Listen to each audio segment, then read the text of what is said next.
પૂર્વ સીએમ વિજય રૂપાણીના ડીએનએ હજુ સુધી મેચ થયા નથી। સ્વર્ગસ્થ વિજય રૂપાણીના ડીએનએ મેચ કરવાની પ્રક્રિયા હજુ ચાલુ છે। સ્વર્ગસ્થ વિજય રૂપાણીના બહેનનો ડીએનએ સેમ્પલ લેવામાં આવ્યો હતો અને સ્વર્ગસ્થ વિજય રૂપાણીના પુત્ર ઋષભનું પણ હવે ડીએનએ સેમ્પલ લેવાઈ શકે છે। ડીએનએ મેચ થવાની અને મૃતદેહ મળવાની પરિવાર રાહ જોઈ રહ્યો છે। પરિવાર સાથે ડીએનએ મેચ થયા બાદ મૃતદેહ સોંપવામાં આવશે। ડીએનએ મેચ થયા બાદ અંતિમ વિધિનું પણ નક્કી કરાશે।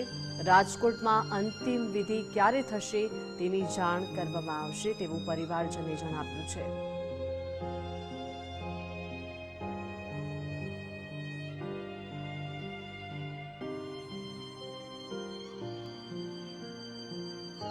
તો સ્વર્ગસ્થ વિજય રૂપાણીના ઘેર પહોંચ્યા પૂર્વ સીએમ શંકરસિંહ વાઘેલા। સ્વર્ગસ્થ વિજયભાઈના પરિવારજનોને સાંત્વના આપી। વિજયભાઈના નિધનથી દુઃખી છું તેવું જણાવ્યું છે। ટેક ઓફ થતા વિમાન ક્રેશ થયું તે માનવીય ભૂલ છે। ટેક ઓફ અને લેન્ડિંગ માનવ વસાહત તરફ ન થવું જોઈએ તેવું શંકરસિંહ વાઘેલાએ જણાવ્યું છે। વિમાનનું ખાસ ઇન્સ્પેક્શન થવું જોઈએ।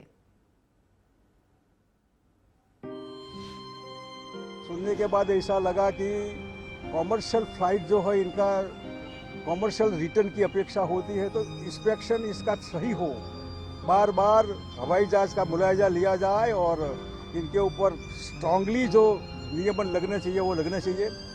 और मैंने ये भी कहा कि टेक ऑफ और लैंडिंग के समय जहाँ पॉपुलेशन हो, थिक पॉपुलेशन लोग रहते हो, वहाँ डायरेक्शन बदल दिया जाए। अभी भी जैसे मेघाड़ी नगर साइड में टेक ऑफ लैंडिंग न हो, उधर ईस्ट की साइड में हो, नया रनवे बनाया जाए और आने वाले दिनों में नए जितने भी एयरपोर्ट बने उसके देने बाय कम से कम 5-10 किलोमीटर में रेसिडेंशियल एरिया का अलाउ न किया जाए। और जिस हिसाब से ये हुआ बियॉन्ड इमेजिनेशन, इसमें विजय रूपाणी थे, जैसे वहाँ गए वहाँ वार्ड में तो एक आदमी बच गया, उसको भी मैं मिला तो भरोसा नहीं होता। डेस्टिनी क्या होती है, कुदरत क्या होती है, वो वहाँ दिखने मिलेगा। तो विमान दुर्घटनाમાં પૂર્વ મુખ્યમંત્રી વિજય રૂપાણીનું નિધન થયું છે। કોંગ્રેસ નેતા લલિત કગથરાએ દુઃખ વ્યક્ત કર્યું છે। મારા ઘરનું કોઈ સભ્ય ગયું હોય તેવું દુઃખ થયું। વિજયભાઈમાં રાજકીય કિન્નાખોરી ન હતી। પેટા ચૂંટણી લડતા ત્યારે તેમને હરાવવા અમે પૂરો પ્રયાસ કરતા, છતાં તેમને મળવા જતા ત્યારે કોઈ સંકોચ ન રહેતો। સામાજિક રીતે વિજયભાઈ ખૂબ જ નજીક હતા। અમારા સંબંધોમાં ક્યારે કોઈ ખોટ નહોતી પડી। મારા ઘરે દુઃખ પ્રસંગ બન્યો ત્યારે પણ સીએમ હોવા છતાં તેઓ હાજર રહ્યા તેવું લલિત કગથરાએ જણાવ્યું। જો વિજયભાઈની સામે ઘણા વર્ષો એટલે 95 થી 2000 પછીથી અમે સામે જ લડ્યા છીએ। એ 95 થી 2000 મારા મિસિસ કોર્પોરેટર હતા, ત્યારે ભારતીય જનતા પાર્ટીમાં હતા ને વિજયભાઈ સ્ટેન્ડિંગ કમિટીના ચેરમેન હતા। પણ 2000 થી અમારો પથ જુદો થયો। અમે રાજપાટ ટુ વાયા રાજપાટ કોંગ્રેસને જે રાજકીય લડાઈ છે એ હરમેશના માટે વિજયભાઈની સામે આવતી હોય।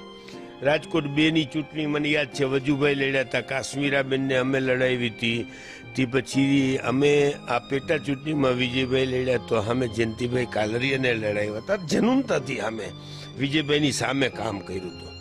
પણ ચૂંટણી પૈતા પછી મેં વિજયભાઈમાં ક્યારેય એ ભાવ મને એટલીસ્ટ મને જોવા નથી મળ્યો કે હવે તને જોઈ લઈશ। એ કારણ કે મેં જયંતિભાઈ કાલરિયા સાથે સામે કામ કર્યા પછી, જયંતિભાઈ સાથે કામ કર્યું, વિજયભાઈની સામે કામ કર્યા પછી વિજયભાઈ સીધા મુખ્યમંત્રી બન્યા હતા। એ ગમે તે કરી શકતા હતા, પણ અમે જ્યારે જાય કે મળ્યા હોય તો એ ભાવના જોવા નથી મળી।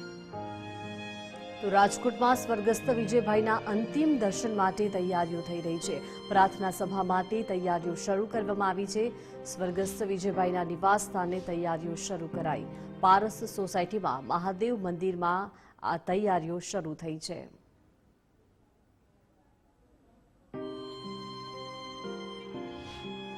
ગુજરાતના પૂર્વ મુખ્યમંત્રી અને રાજકોટના પનોતા પુત્ર એવા વિજયભાઈ રૂપાણીનું જે અમદાવાદની અંદર જે વિમાન દુર્ઘટના બની છે ને તેમાં નિધન થયું છે, ત્યારે રાજકોટ ખાતે તેમની પ્રાર્થના સભા રાખવામાં આવી શકે તેવી શક્યતાઓને લઈને તૈયારીઓ છે તે શરૂ કરી દેવામાં આવી છે। રાજકોટની જે પારસ સોસાયટી છે કે જ્યાં વિજયભાઈનું નિવાસસ્થાન આવેલું છે, ત્યાં જે મહાદેવનું મંદિર આવેલું છે કે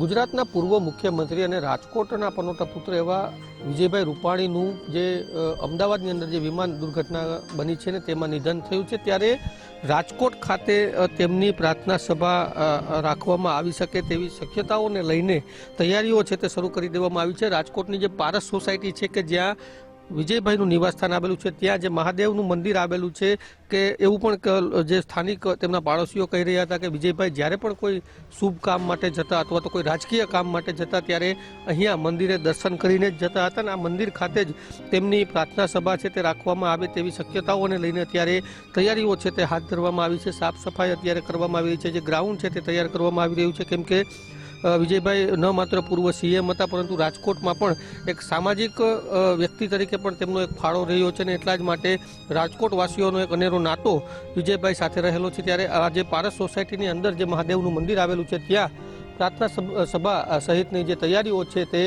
કરવામાં આવી રહી છે. કેમેરા પર્સન દેવજી રંગાડિયા સાથે ગૌતમ ભેડા, ગુજરાત ફર્સ્ટ, રાજકોટ. તો પૂર્વ મુખ્યમંત્રી વિજયભાઈ રૂપાણીની અણધારી વિદાય, ત્યારે રાજકોટમાં શ્રદ્ધાંજલિ આપવા માટે બોર્ડ લગાવવામાં આવ્યા છે. કિસાનપરા ચોક સહિતના વિસ્તારોમાં આ બોર્ડ લગાવવામાં આવ્યા છે. પૂર્વ મુખ્યમંત્રી વિજયભાઈ રૂપાણીના ફોટોવાળા આ બોર્ડ લગાવવામાં આવ્યા છે. સર્વે દિવંગતોને ભાવપૂર્વક શ્રદ્ધાંજલિના રાજકોટમાં બોર્ડ લાગ્યા છે.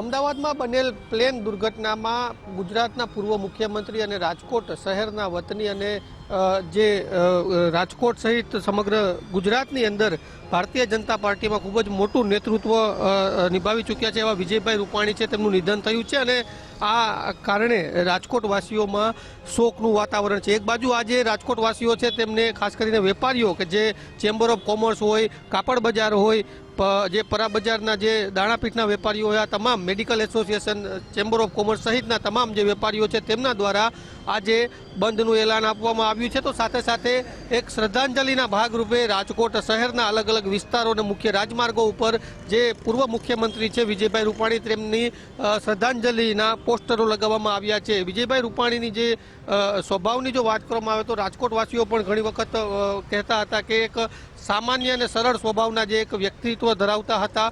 જ્યારે તેઓ મુખ્યમંત્રી હતા ત્યારે પણ તેઓ કહેતા કે હું સીએમ એટલે કોમન મેન છું અને આવો જ કંઈક સ્વભાવને લીધે રાજકોટવાસીઓની ખાસ લાગણીઓ વિજયભાઈ સાથે જોડાયેલી હતી ને એના પરિણામે આજે સમગ્ર રાજકોટ છે તે શોકમય છે અને સાથે સાથે તેમને અલગ અલગ રીતે શ્રદ્ધાંજલિ પાઠવી રહ્યા છે. કેમેરા પર્સન દેવજી રંગાડિયા સાથે ગૌતમ ભેડા, ગુજરાત ફર્સ્ટ, રાજકોટ.